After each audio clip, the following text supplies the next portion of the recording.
Ed Kemper created scary games as a youngster, decapitated his sister's dolls, and slaughtered animals.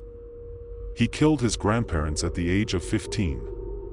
The police didn't believe him when he eventually admitted to killing 6 female hitchhikers in California in 1972 and 1973. He also admitted killing his mother and her closest friend. They were acquainted with and had a soft spot for Big Ed, the 6 feet 9 inches local resident who looked to be a kind giant at all times.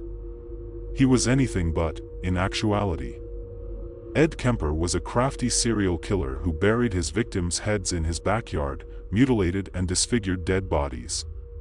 With an IQ of 145, he was even more deadly because he could utilize it to his advantage, to leave his murder sites unnoticed. I told my mother since I was 8 years old, and I'm not proud of that.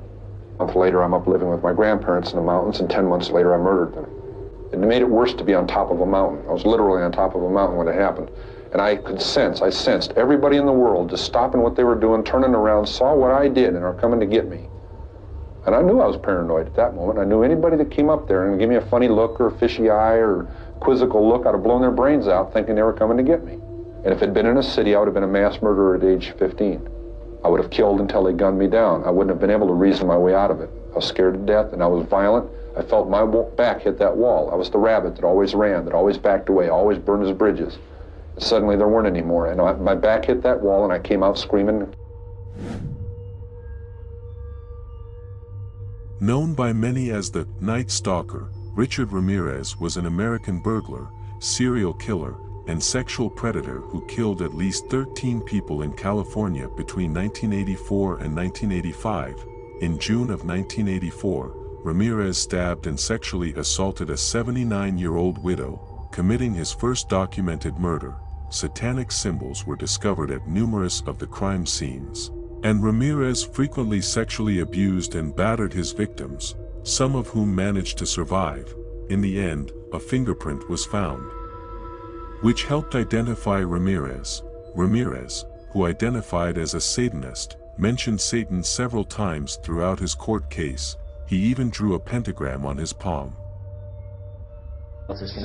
Serial killers do on a small scale what governments do on a large one. They are a product of the times, and these are bloodthirsty times.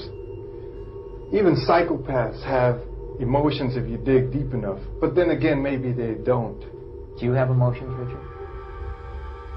No comment. Tell me what kind of emotions you got going through you right now. I'll tell you what, I gave up on love and happiness a long time ago. Why? I don't care to explain that. Let the quote stand for itself. People in this day and age are brainwashed and programmed like a computer at being nothing more than puppets. This nation, this country is founded in violence. Violent delights tend to have violent ends. Madness is something rare in individuals, but in groups, people, and ages, it is a rule. Killing is killing.